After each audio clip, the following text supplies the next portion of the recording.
ஆண்டும் இரட்சகருமாய இயேசு கிறிஸ்து ஈடில்லாத அன்பு நாமத்தினாலே ஜெபம் பிளஸ் தொலைக்காட்சி நேயர்களுக்கு என் அன்பின் வாழ்த்துக்களை ஸ்தோத்திரங்களை நான் உங்களுக்கு தெரியப்படுத்துகிறேன்.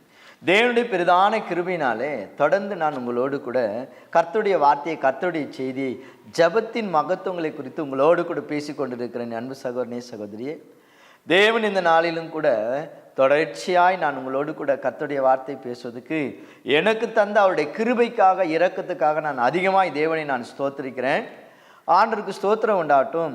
ஏறக்குறைய 17 ஜப குறிப்புகளை குறித்து நான் உங்களோடு கூட பேசி கொண்டு வருகிறேன். சகோதரனே, சகோதரியே, ஜபத்தினுடைய மகத்துவம், ஜபத்தினுடைய வல்லமை, ஜபத்தினுடைய மகிமை, ஜபத்தினுடைய ஒவ்வொரு மிக முக்கியமான காரியங்களை நான் உங்களுக்கு தேவ சமூகத்தில், தேவ பாதத்தில் அவருடைய வார்த்தையை வாங்கி கொண்டு வந்து உங்களோடு கூட நான் பேசி கொண்டிருக்கிறேன். அன்பு சகோதரனே, சகோதரியே, இந்த நாளில் 8வது ஜப குறிப்பாக நான் உங்களுக்கு தேவ வார்த்தை என்ன கொடுக்குறேன் அப்படின்னு சொல்லி பார்த்தீங்கன்னா, நம்முடைய ஜெபம் ஊக்கமாய் ஜெபிக்க வேண்டும். ஊக்கமான ஜெபம். இந்த நாளில் இதுதான் உங்களுக்கு நான் சொல்கிற இந்த செய்தியினுடைய பொருள், ஊக்கமான ஜெபம். என் சகோதரனே, சகோதரியே, ஊக்கம் என்றால் என்ன? ஆர்வம், உற்சாகம், கவனம், இப்படி நிறைய விஷயங்களை சொல்லலாம். இதுதான் ஊக்கமான ஜெபம். இந்த நாட்களில் இருக்கிற மனிதர்களுக்கு பணம் சம்பாதிப்பதில் ஊக்கமாக இருக்கிறாங்க. இரவு பகல் பார்க்கறது கிடையாது, சாப்பிட்டமா சாப்பிடலையான்னு பார்க்கறது கிடையாது, நேரங்காலம் பார்ப்பது கிடையாது. அந்த பணம் சம்பாதிக்கிறதுல அவங்க பாருங்க, யாரும் ஊக்கப்படுத்தல, அவங்களா அந்த காரியத்தை செய்கிறாங்க. அடுத்தது வீட்டுக்கு பொருள் சேர்ப்பது, ஏதாவது ஒரு பொருள் வாங்கி வைப்பது, பொருள் சேர்ப்பது, இதில் அவங்களுக்கு யாரும் ஊக்கப்படுத்த தேவையில்ல. அந்த பொருள்களை சம்பாதிப்பதுக்கும் அல்லது பொருளை சேர்ப்பதிலும் அதிக உற்சாகமாக, அதிக ஊக்கத்தோடு இந்த காரியங்களை செய்கிறாங்க. சகோதரனே, சகோதரியே, ஆனால் ஜெபம் என்றால் மெத்தனமாக இருக்கிறது. ஜெபம் எப்படி இருக்கணும்? தேவனுடைய ஜெபத்தை எப்படி கேட்குறாரு? ஊக்கமான ஜெபத்தை ஆண்டவர் நம்மிடத்தில் எதிர்பார்க்குறாங்க. சகோதரனே, சகோதரியே, அப்படின்னா என்ன அர்த்தம்? ஜெபம் பண்ணுற நேரத்தில் ஏனோ தானோ என்று ஜெபிக்கிற எத்தனையோ மனுஷர்கள் இருக்கிறாங்க. வேண்டா விருப்பமாய் ஜெபிக்கிற மனுஷர்கள் இருக்கிறாங்க. சரி வந்துட்டோம், சரி ஜெபத்தில் கலந்துக்கலாம், வந்துட்டோம், சரி ஒரு ஜெபம் பண்ணிட்டு போகலாம். அப்படி இல்லை சகோதரனே, சகோதரியே. எப்படி பணம் சம்பாதிப்பதுக்கு யாரும் ஊக்கப்படுத்தலை, பொருள் சேர்ப்பதுக்கு யாரும் ஊக்கப்படுத்தலை, மற்ற காரியங்கள், உலக காரியங்களை கவனம் செலுத்தல யாரும் நம்மளை ஊக்கப்படுத்தலை. ஆனால் தேவனுக்கு பிரியமாய் இருக்க வேண்டிய ஜெபம், அல்லது தேவன் நமக்கு 100% பதில் கொடுக்க வேண்டிய அந்த ஜெபம் நமக்கு எப்படி இருக்குன்னு பார்த்தீங்கன்னா, ஏனோ தானோ இருக்கு. சகோதரனே, அப்படி இல்லை. நம்முடைய ஜெபம் ஒரு ஊக்கமாக இருக்கணும். ஊக்கம்னா ஆர்வமாக ஜெபிக்கணும், உறுதியாக ஜெபிக்கணும். ஏற்கனவே உங்களுக்கு சொன்னேன், ஜெபத்தில் உறுதி சொல்லியிருக்கிறேன். அதே போல தான் இந்த ஜெபம் ஊக்கமாக இருக்கணும். சொல்லுவல்ல, என்னை யாராவது ஊக்குவிச்சா நான் கொஞ்சம் செய்வேன் அப்படின்னு சொல்கிற எத்தனையோ மனுஷர்கள் இருக்கிறாங்க. சிலருக்கெல்லாம் பாருங்கள், சொல்லிக்கிட்டே இருக்கணும். எப்படி சொல்லிகிட்டே இருக்கணும்? ஜெபம் பண்ணிங்களா இன்னைக்கு? பைபிள் வாசிங்களா இன்னைக்கு ஆராதனைக்கு போயிட்டு வந்தீங்களா? இப்படி ஒவ்வொன்றையும் கேட்டு கேட்டு கேட்டு இல்லை சொல்லி சொல்லி செய்கிற சிலருக்கு குணங்கள் இருக்கும். கர்த்தருக்கு பிரியமான என் அன்பு சகோதரனே, சகோதரியே, மற்ற விஷயங்களில் யாருமே இது உங்களை கேட்கல, விசாரிக்கலை, உங்களை ஊக்குவிக்கலை. அதிலெல்லாம் உங்களுக்கு எப்படி ஒரு ஆர்வம் வந்தது, எப்படி ஒரு உற்சாகம் வந்தது, அதிலெல்லாம் எப்படி நீங்கள் ஊக்கம் பண்ணீங்க? அதே போல தான் ஜெபத்தில் நமக்கு ஒரு ஊக்கம் வேணும் என்பதை தேவன் விரும்புகிறாங்க. என் அன்பு சகோதரனே, சகோதரியே, கர்த்தருடைய நாமத்துக்கு மகிமை உண்டாட்டும். இந்த ஜெபம் எவ்வளோ முக்கியமானதுன்னு ஜெபம் பண்ண ஆரம்பித்தவங்களுக்கு நான் சொல்ல தேவையில்ல, அல்லது ஜெபித்து கொண்டு கர்த்தரிடத்தில் அற்புதங்களை, அடையாளங்களை பெற்றுக்கொண்டு இருக்கிறவங்களுக்கு நான் இதை சொல்லணும்னு அவசியம் இல்லை. ஆனாலும் ஜெபம்னாலே எனக்கு என்னன்னு தெரியல, நான் கூட ஜெபம் பண்ணுவேன், ஆனால் அது எப்படி இருக்குன்னே எனக்கு தெரியல அப்படின்னு துக்கப்படுற, வருத்தப்படுற அல்லது கவலையாக இருக்கிற என் சகோதர சகோதரர்களுக்கு இந்த தேவனுடைய வார்த்தை உங்களுக்கு பிரயோஜனமாக இருக்குன்னு நான் தேவ சமூகத்தில் விசுவாசிக்கிறேன். என் அன்பு சகோதரனே, சகோதரியே, கர்த்தருடைய வார்த்தையை பாருங்கள். கர்த்தர் நாமத்துக்கு ஸ்தோத்திரம் உண்டாகட்டும். அப்போஸ்தலர் புஸ்தகம் 12ஆம் அதிகாரம் 5ஆம் வசனத்தை கவனித்து பாருங்கள். அங்கே பேதுரு என்கிற தேவ மனுஷன் அவரை சிறைச்சாலையில் கொண்டு போய் வைத்தபோது அந்த சபை ஜனங்கள் எல்லாரும் அவருக்காக ஊக்கமாய் ஜெபிச்சாங்களாம். அப்போஸ்தலர் 12ஆம் அதிகாரம் 5ஆம் வசனம் இப்படி சொல்லுது, அந்த சபை ஜனங்கள் எல்லாருமே அந்த அப்போஸ்தலனாகிய பேதுருக்கு ஊக்கத்தோடு ஜெபம் பண்ணாங்களாம். அப்படின்னா பாரப்படுறது, அந்த ஜெபத்துல கவனம் செலுத்து. சரி, இந்த ஊக்கம் எங்கெங்க இருக்கணும், எப்படி இருக்கணும்னு சொல்றத கர்த்தருடைய ஆவினால் உங்களுக்கு நான் சொல்றேன். இப்போ யாராவது ரொம்ப சீரியஸா இருக்கிறாங்க, டாக்டர் சொல்றாங்க 24 மணி நேரம் இவரை குறித்து எங்களால் எதுவுமே சொல்ல முடியாது, அல்லது இவருக்கு ஏற்பட்டிருக்க இந்த வியாதிக்கு, இவருக்கு இந்த வியாதி அதிகரித்து முத்தி இருக்கிறபதினால எந்த விதமான ட்ரீட்மெண்ட்டும் அவருக்கு கொடுக்க முடியாது. இப்படி உங்களுடைய உறவினர்களோ அல்லது உங்களுடைய நண்பர்களோ அல்லது உங்களுக்கு தெரிந்தவர்களோ ஒரு ஆபத்தான நிலையில இருக்கிறாங்கன்னா அவளுக்கு எப்படி ஜெபிக்கணும்? காப்பாத்துனா காப்பாத்துங்க, இல்லாட்டி போங்க ஆண்டவரே அப்படியே சொல்லுவீங்க. ஆண்டவரே எப்படியாச்சும் அந்த ஜீவனை காப்பாத்தி கொடுங்க, இதுதான் ஊக்கம். இயேசுப்பா எப்படியாச்சும் அவங்கள காப்பாத்துங்க, அதுதான் ஊக்கம். இதுதான் ஊக்கமான ஜெபம். ஊக்கமான ஜெபம்னா ஏதோ ஒன்று நினைச்சுக்காதீங்க.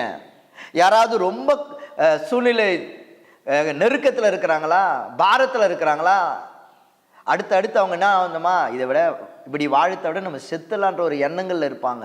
அப்படிப்பட்ட மனுஷனுக்கு எப்படி ஜெபிப்பீங்க? ஆண்டவரே இப்போதும் அவங்களுடைய எல்லா நெருக்கங்களையும் மாற்றி கொடுங்கப்பா, எப்படியாச்சும் அந்த தீமையிலேருந்து அவங்களை வெளியே கொண்டு வாங்கப்பா, அவங்களுக்கு எந்த தவறான எண்ணங்கள் வரக்கூடாது அசப்பா அப்படின்னு நீங்கள் ஜெபம் பண்ணுறீங்களா? என் சகோதரனே சகோதரியே, என் அன்பு ஊழியக்காரர்களே, இதுதான் ஊக்கமான ஜெபம். ஊக்கமான ஜெபம்.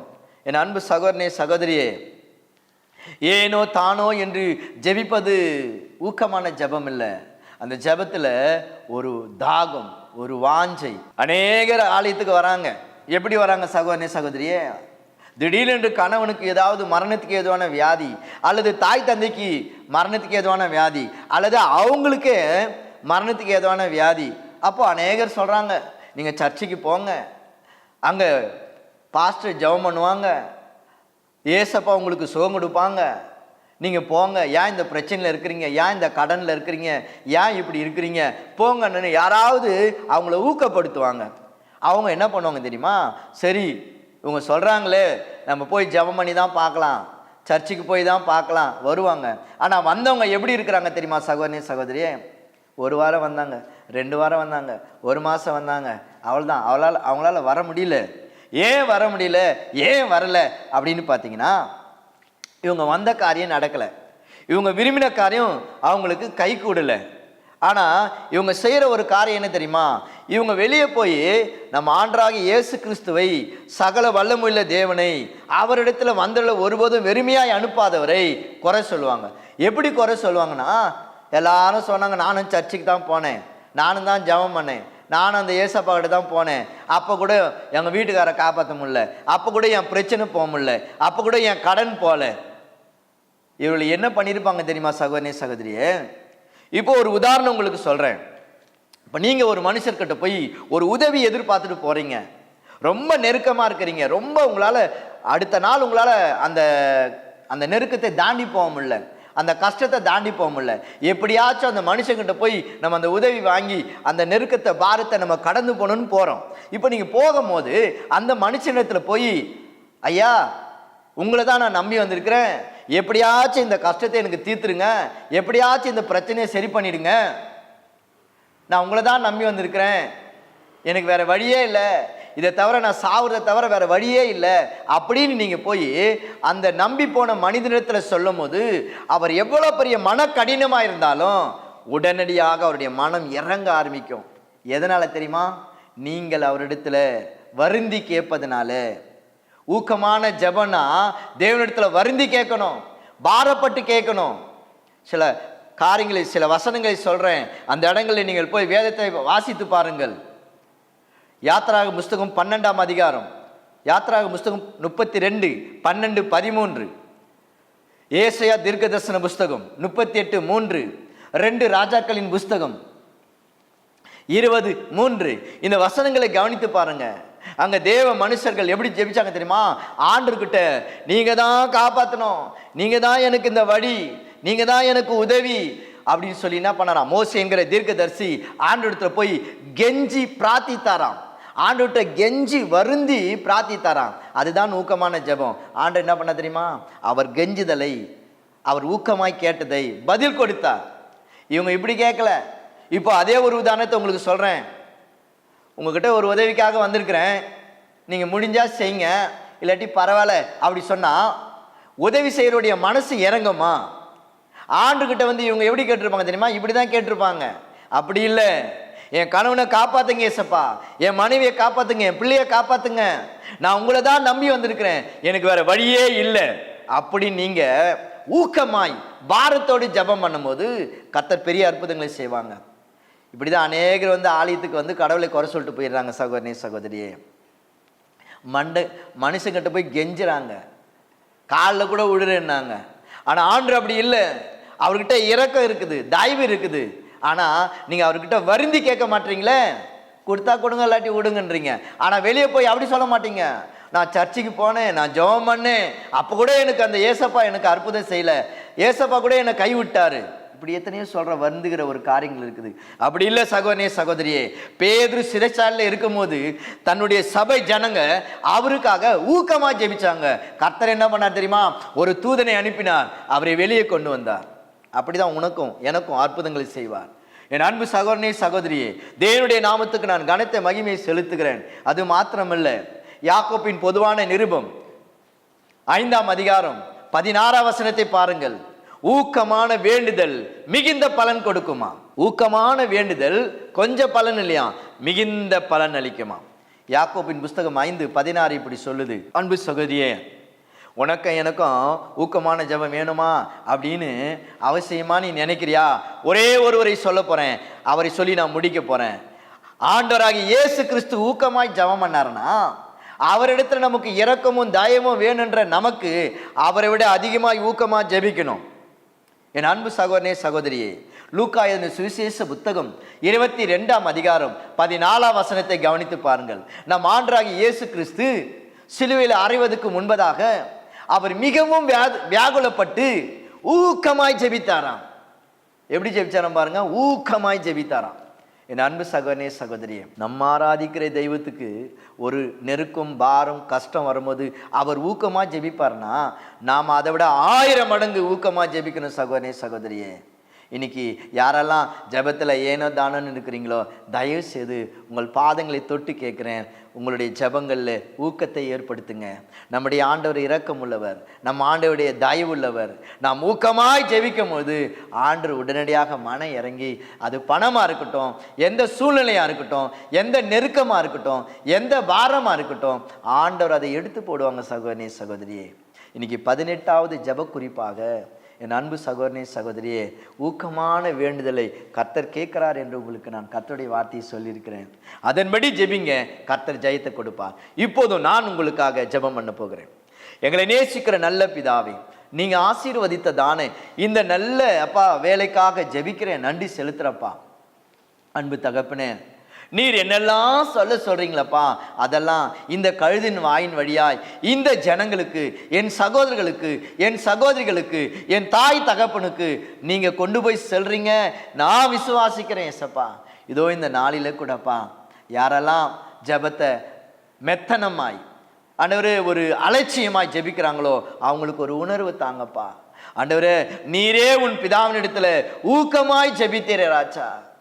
தன் ஊழியக்காரனை சிறையில வைத்த போது ஆண்டவரே, அந்த சபையாரெல்லாம் ஊக்கமாய் ஜெபித்தாங்களே, பேதுருவை வெளியே கொண்டு வந்தீங்களாப்பா. ஆண்டவரே, ஊக்கமான ஜெபத்துக்கு மிகுந்த பலன் கொடுக்கும் என்று ஏசப்பா இப்போதும் யாக்கோபின் புஸ்தகம் 5:16 எங்களுக்கு கொடுத்திருக்கீங்களே, அதன்படியே இந்த நாளில கூடப்பா ஒரு ஊக்கமான ஜெபத்தை செய்கிற மனப்பக்குவத்தை இந்த வார்த்தையை கேட்டுக்கொண்டிருக்கிற அன்பு சகோதர சகோதரர்களுக்கு நீர் உண்டாக்கி தாங்கப்பா. அப்படியே யாரெல்லாம் ஊக்கமாய் ஜெபிக்கிறாங்களோ, அது வானத்தில் இருந்தாலும் சரி, பூமியில் இருந்தாலும் சரி, கர்த்தருடைய நாமத்தினாலே அவங்களுக்கு இப்போதே ஜெயம் வருவதாக தொடர்ந்து நடத்துங்கப்பா. உன் நாமம் உயர்ந்திருக்கட்டும். எல்லா கனமும் மகிமையும் துதி உமக்கு ஒருவருக்கு உண்டாகட்டும். இயேசுவின் நாமத்தில் வேண்டிக் கொள்கிற நல்ல பிதாவே, ஆமேன், ஆமேன், ஆமேன். யாவருக்கும் அன்பின் வாழ்த்துக்களை சோத்திரங்களை தரு. தொடர்ந்து கர்த்தருடைய வார்த்தையை கேளுங்க, அதன்படி ஜெபிங்க. ஆண்டவர் உங்களுக்கு நன்மை செய்வார். ஆமென்.